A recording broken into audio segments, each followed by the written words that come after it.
Room at the table. A tired mother and her little girl sat with only water while full plates passed around them. "Dad, they haven't eaten," a boy whispered. The man he was speaking to looked up, saw what everyone else had ignored, and quietly stood. What he did next left the room silent. The Blue Griddle wasn't the kind of place people dressed up for. Laminated menus, a basket of saltines by the host stand, a college football game murmuring on the bar TV, a chipped mug on the counter holding a fistful of wax crayons, softened at the tips from years of small hands. Daniel Cole came here every Wednesday after Ethan's piano lesson. It was the one appointment on his calendar that didn't require negotiation with anyone. He liked that nobody here knew what his last name meant. Ethan, 6 years old and missing a front tooth, was already coloring the paper placemat when the door chimed. A woman came in first, holding the hand of a little girl in a puffy pink coat, 2 sizes too big. The woman, mid-30s, tired around the eyes, scanned the room like she was doing math. She chose a booth near the window, the cheapest kind of seat, closest to the door.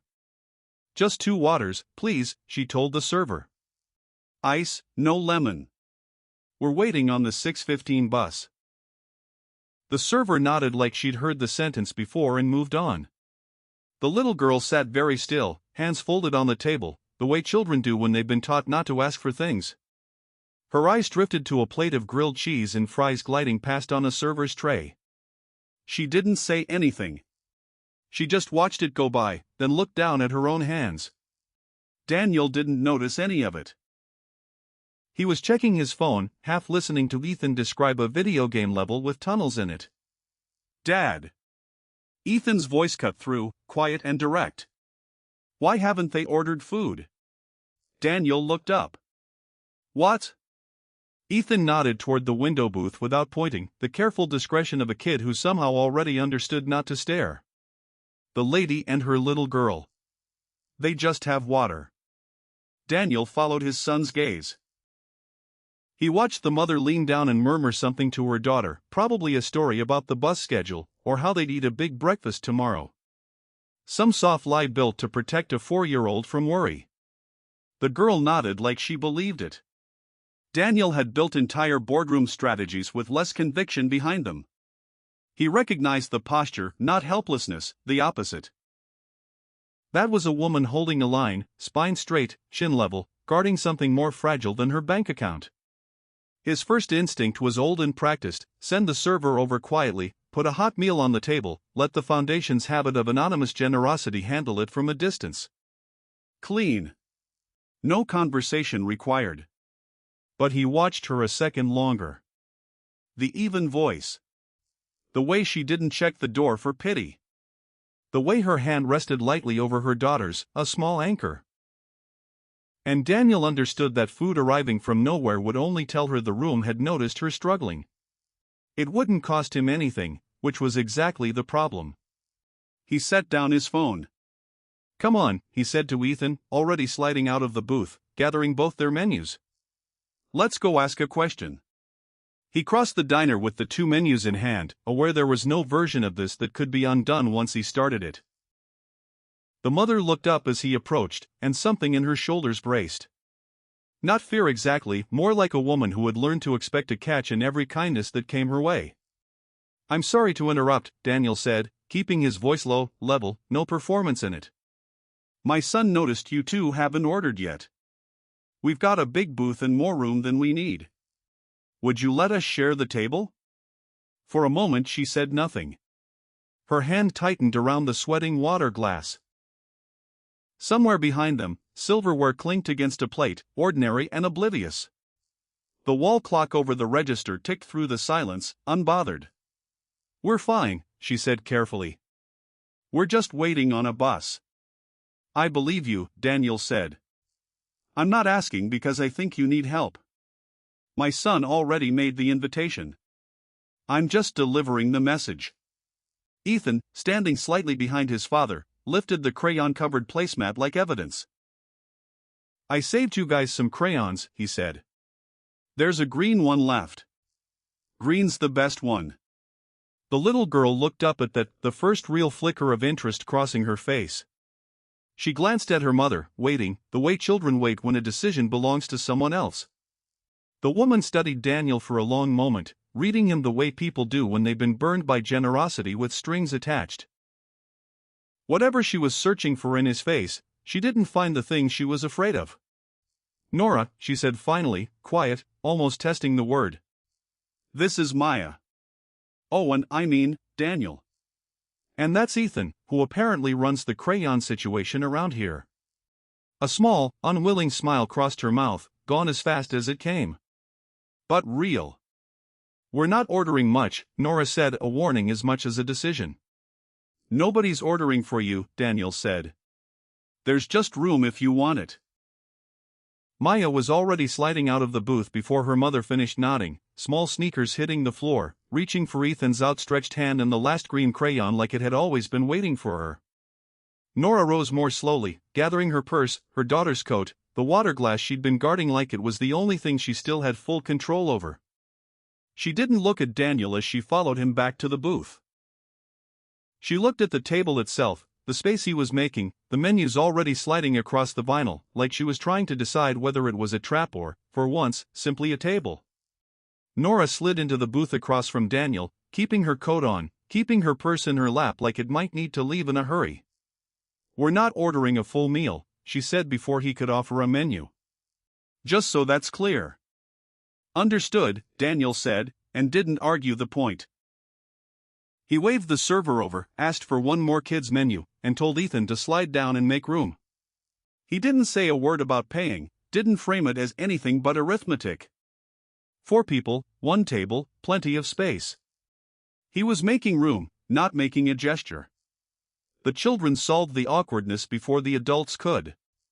Ethan pushed the paper placemat toward Maya and handed over the green crayon like a small ceremonial gift. Maya took it without hesitation, already leaning over the table, already drawing a lopsided sun in the corner. Nora ordered last, and carefully. A single burger basket to split. A bowl of soup on the side. Nothing else. When the food came, she cut Maya's burger in half before touching her own an efficient motion, practiced hundreds of times, the kind of skill nobody teaches you and everybody's mother eventually needs.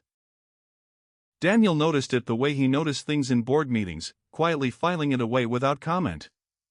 Conversation stayed on safe, ordinary ground, bus routes, preschool pickup times, Ethan's loose front tooth, which he demonstrated by wiggling it with his tongue until Maya laughed so hard she nearly choked on a fry. Whether ranch belonged on French fries, Daniel said no, Nora said obviously yes. And for a second it was just 2 adults disagreeing about something that didn't matter, which was its own kind of relief. Then Maya's crayon rolled off the table. Daniel bent down without thinking to retrieve it. And when he came back up, he caught the flinch, small, fast, gone almost before it registered. Nora's hand had moved half an inch toward Maya.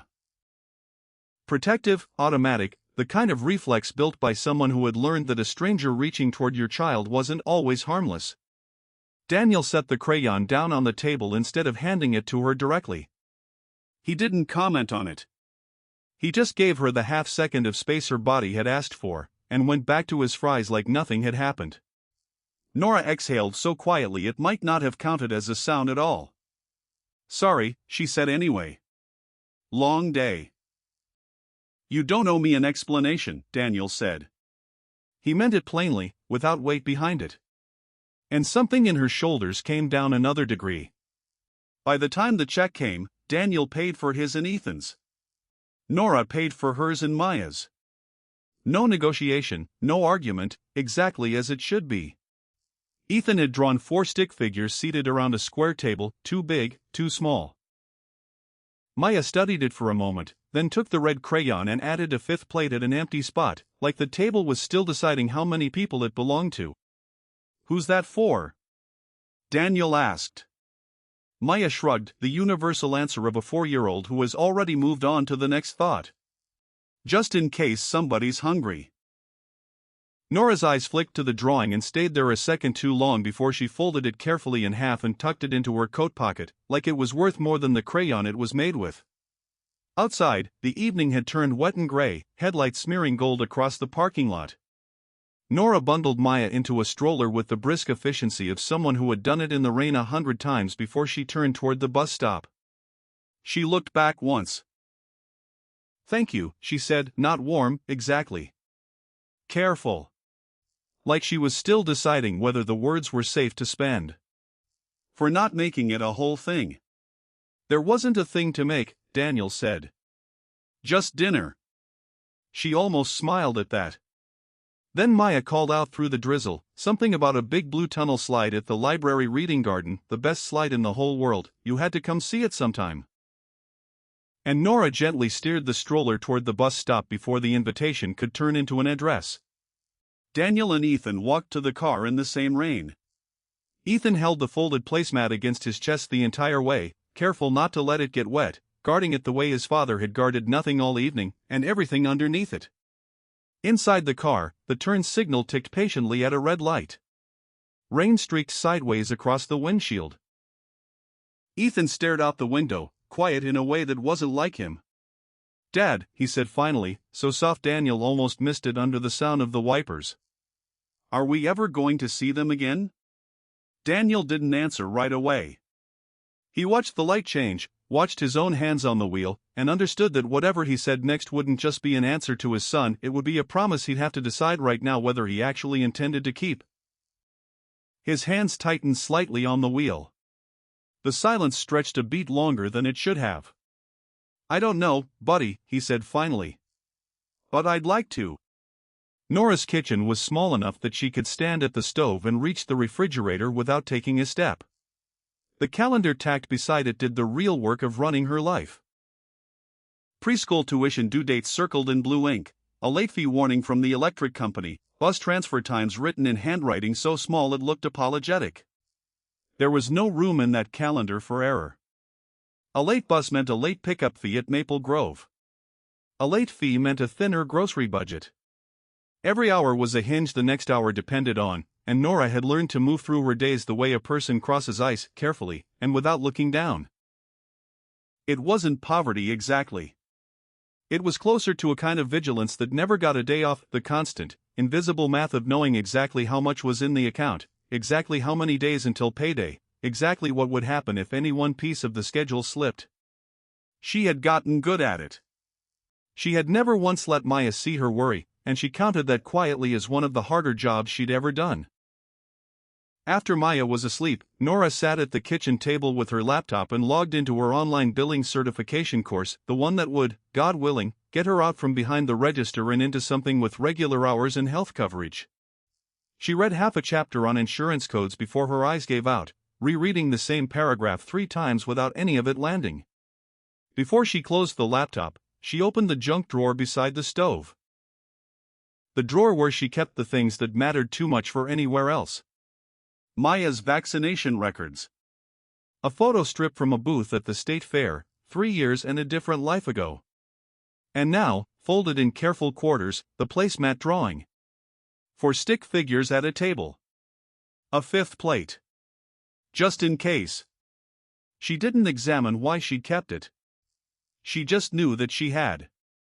Across town, Daniel's house held the opposite kind of order.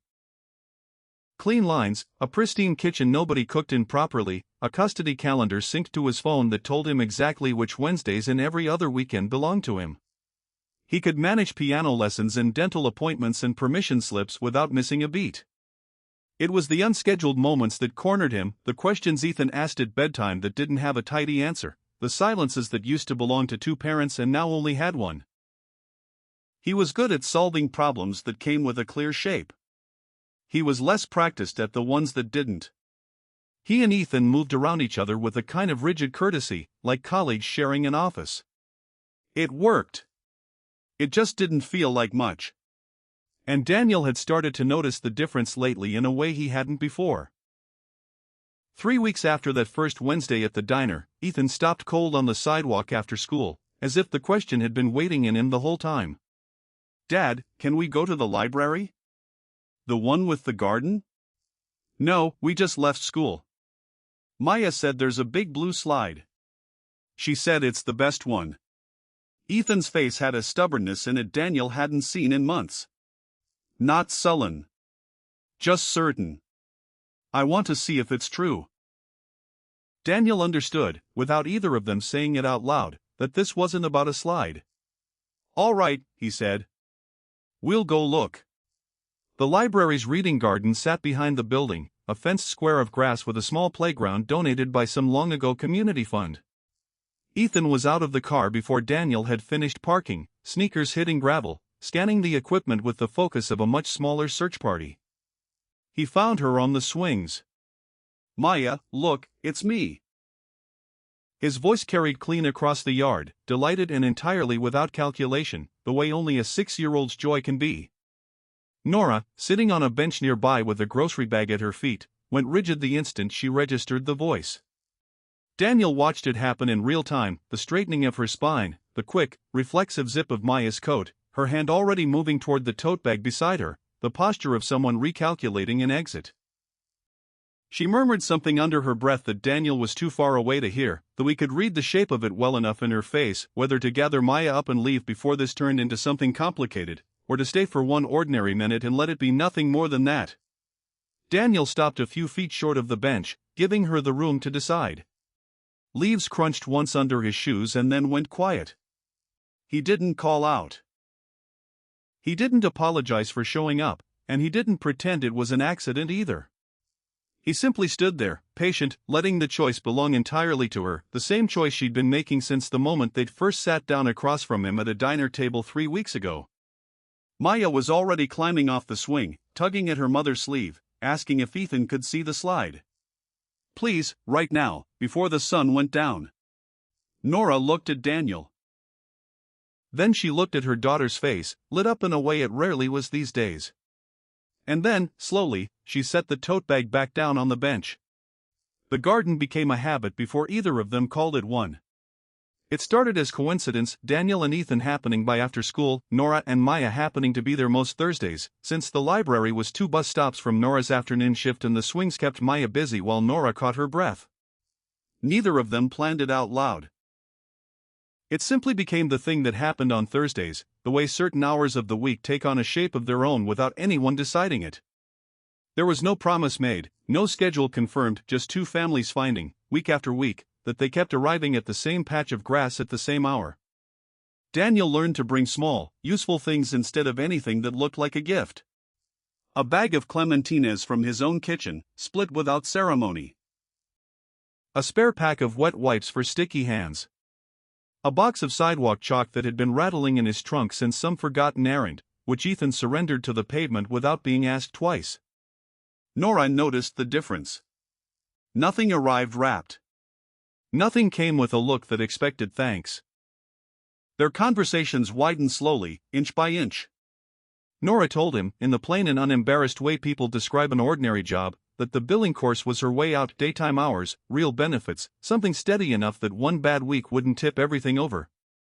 Daniel told her he burned pancakes with impressive consistency and had a refrigerator full of produce Ethan refused to touch on principle.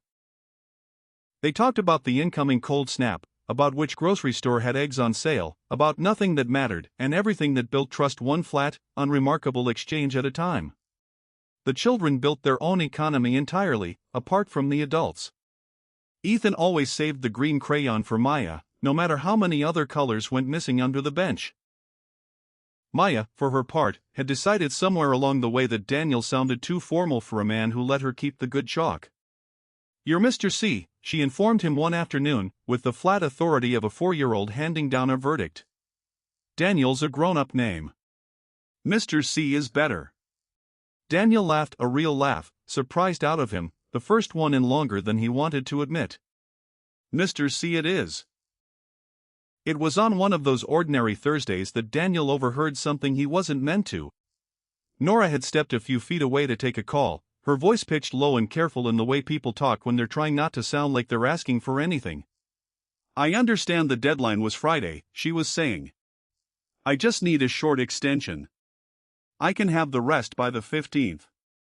I promise. If you could just pause, then quieter, thank you. I appreciate that. Yes. Maple Grove Preschool. Maya Bennett. Thank you."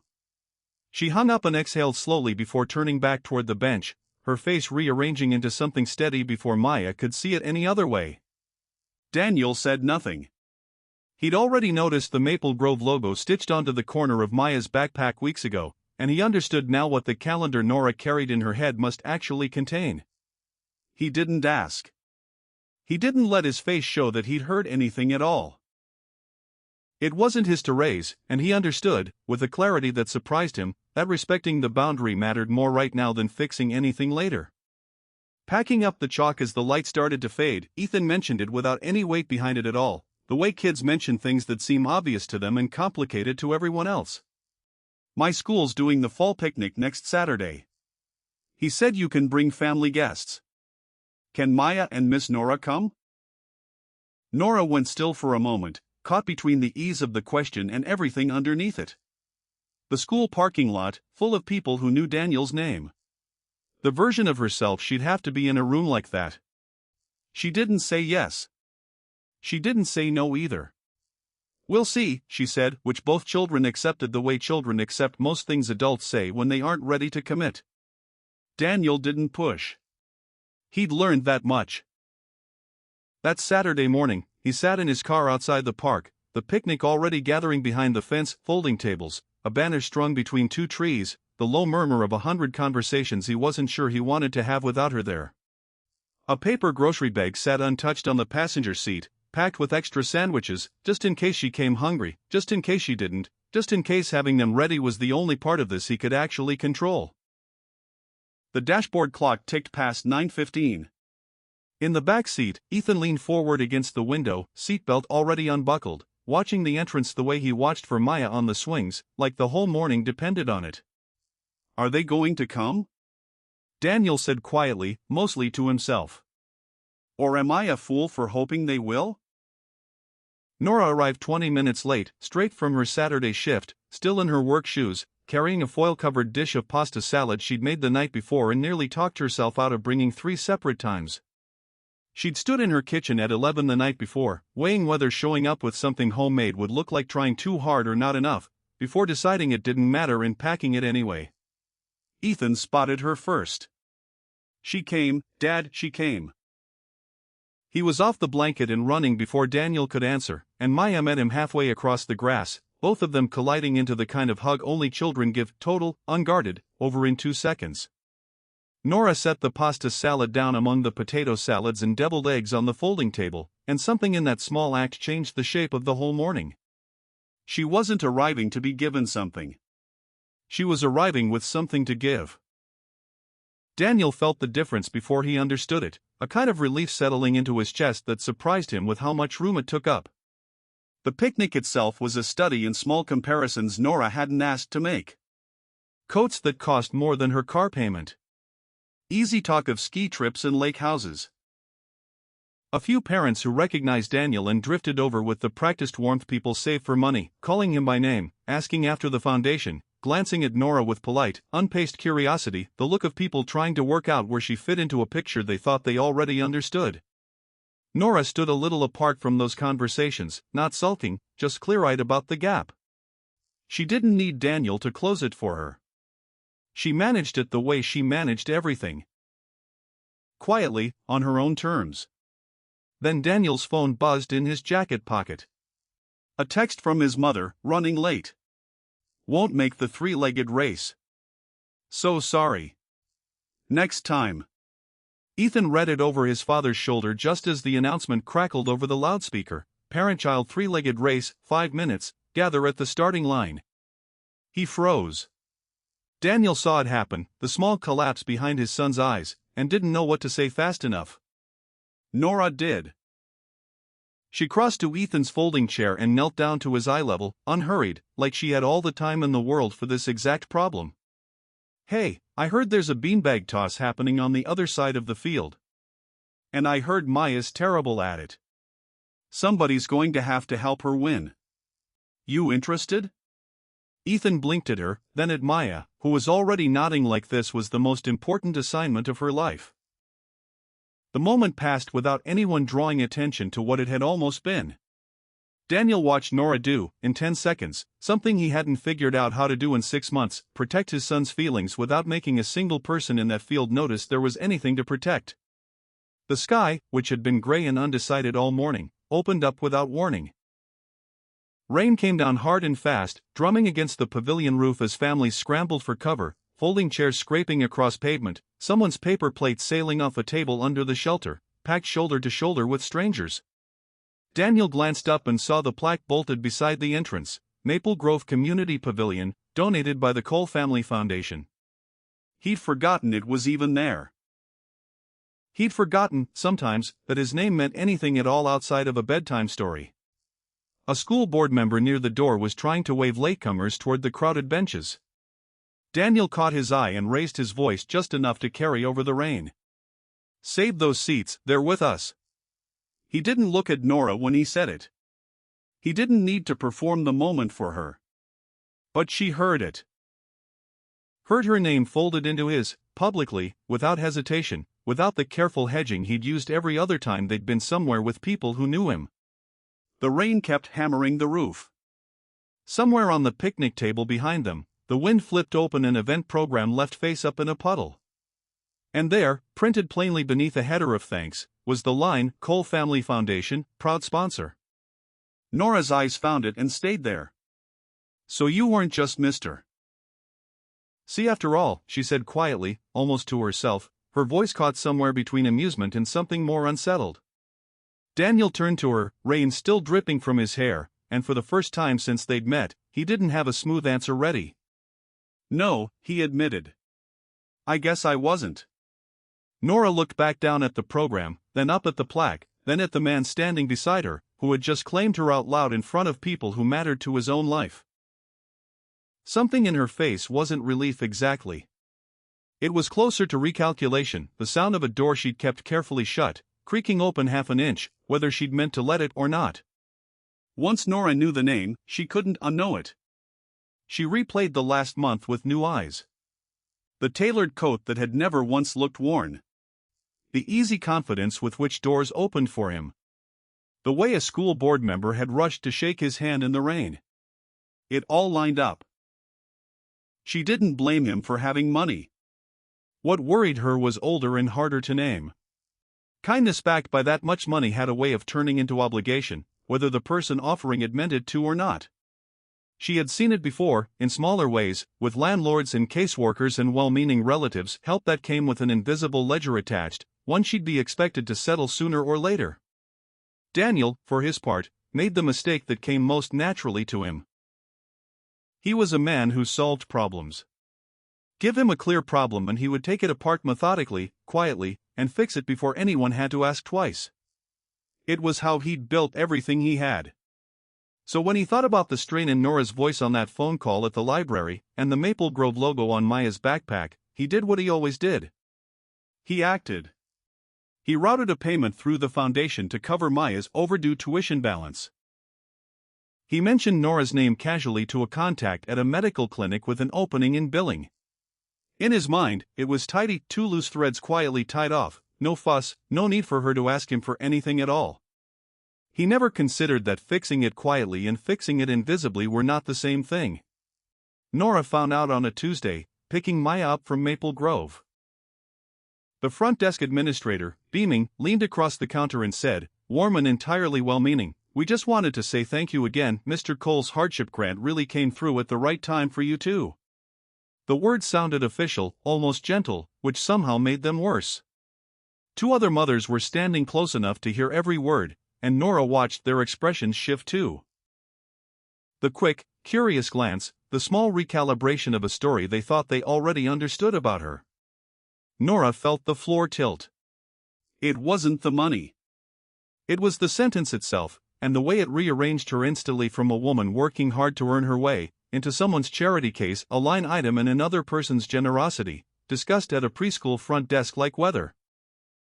She smiled at the administrator, walked Maya to the car with steady hands, and did not let herself feel any of it until she was alone. Sitting in the driver's seat with the engine off, staring at nothing, she called Daniel from the library parking lot that evening, her voice flat and controlled in a way that was worse than shouting would have been. You paid my daughter's tuition, she said, behind my back. I was trying to help, Daniel said. You were stressed about it. I heard you on the phone. I didn't want you carrying that. You didn't ask me. I didn't want to put you in the position of having to ask. That wasn't your call to make. Her voice held steady, but just barely. You paid the bill, Owen, Daniel. But you didn't ask what it would cost me. He opened his mouth to explain himself again, the clinic contact, the good intentions, the math of it, how none of it should have mattered this much. And then stopped, because he understood, watching her face in the gray parking lot light, that none of that was the point. The point was that he'd made a decision about her life without her in the room. I have people at the pickup line now looking at me different, Nora said. Like I'm the story you tell at your foundation dinners. Like I'm not the one who got Maya to school on time every single day on my own before you ever showed up. You are, Daniel said quietly. That's not what I meant to. I know what you meant. She wasn't cruel about it. That was somehow worse. I don't think you're a bad man, Daniel. I think you're used to fixing things without anyone getting to say no. And I can't be one of the things you fix. Ethan's question caught him hours later, standing in the doorway of his study in sock feet, small and direct in the way only children manage to be. Daniel hadn't heard him come down the hall. Dad. Ethan's voice was quiet, but there was no hiding from it. Did you make Maya's mom feel small? Daniel sat very still. Somewhere behind him, his pen slipped from his fingers and hit the desk with a hard, hollow click, the only sound in the room for a long moment.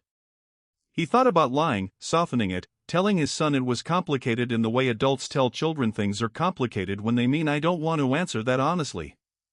He didn't. Yeah, buddy, he said.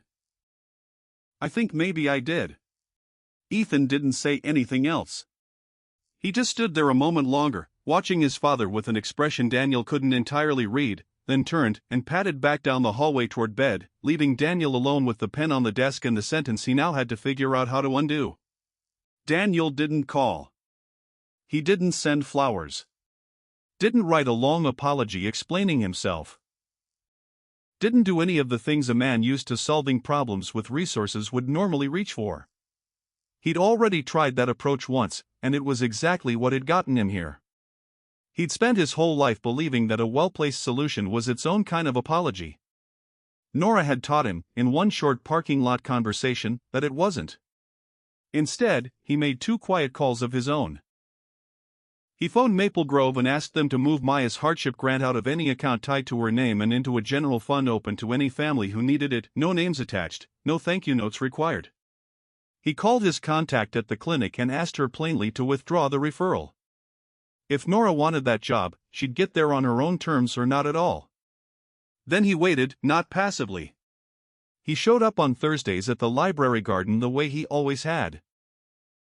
Brought the clementines and the chalk. Didn't push for more than Nora offered. He let the apology be something he did instead of something he said. It was 11 days later when the emergency landed. Nora's regular sitter canceled by text an hour before her in-person certification exam at Ridgeview State, the final assessment she had waited months to take, the one that would either move her forward or push her whole timeline back an entire semester. She called 3 backup numbers. Nobody answered. She stood in her kitchen with her exam materials laid out on the counter and 11 minutes left to solve an impossible math problem, running through every name in her phone twice before she let herself consider the one number she'd been avoiding. She called Daniel. I need someone to watch Maya for the next 90 minutes, she said before he could say hello, her voice clipped and businesslike, holding the line she needed to hold. I have an exam I can't reschedule. I'll pay your hourly rate. This isn't a favor. Understood, Daniel said, already reaching for his keys. I'm on my way.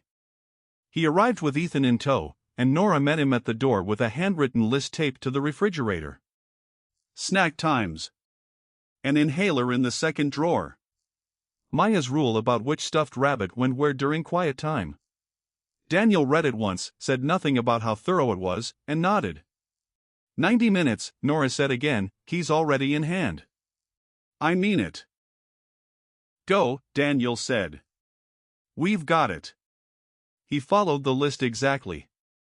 When Maya got sick partway through, stomach upset from nerves about her mother being gone, Daniel cleaned it up without fuss, without commentary, the way anyone competent handles an ordinary mess. When Ethan grew anxious watching the clock, worried they'd get it wrong somehow, Daniel sat with him at the kitchen table and let him keep time on his own watch, giving him the job of announcing when 10 minutes had passed, instead of pretending the wait wasn't real.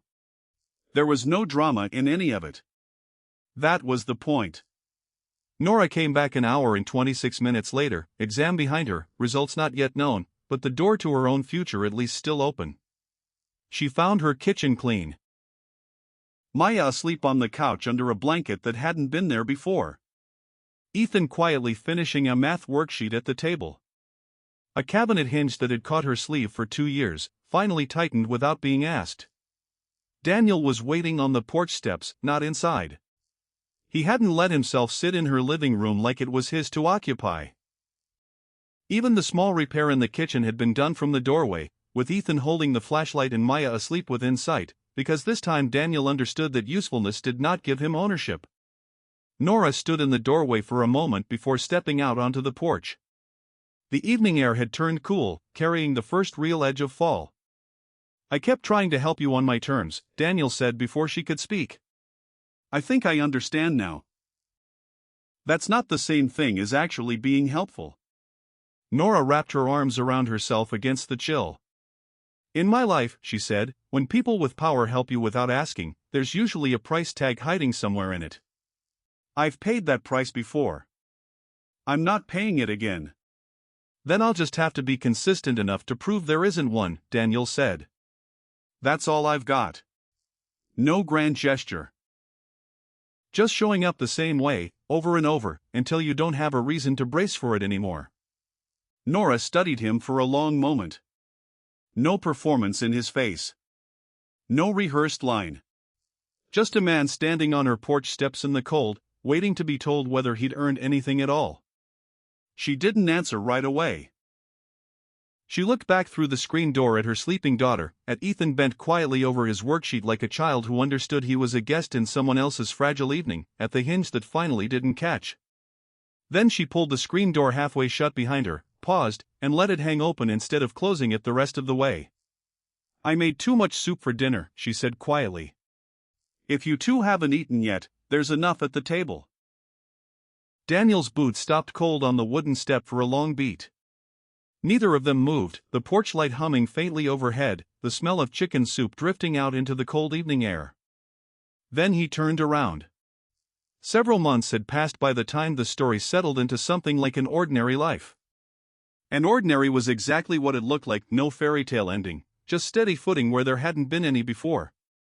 Progress had come slowly, the way real progress usually does. One paycheck and one Wednesday at a time.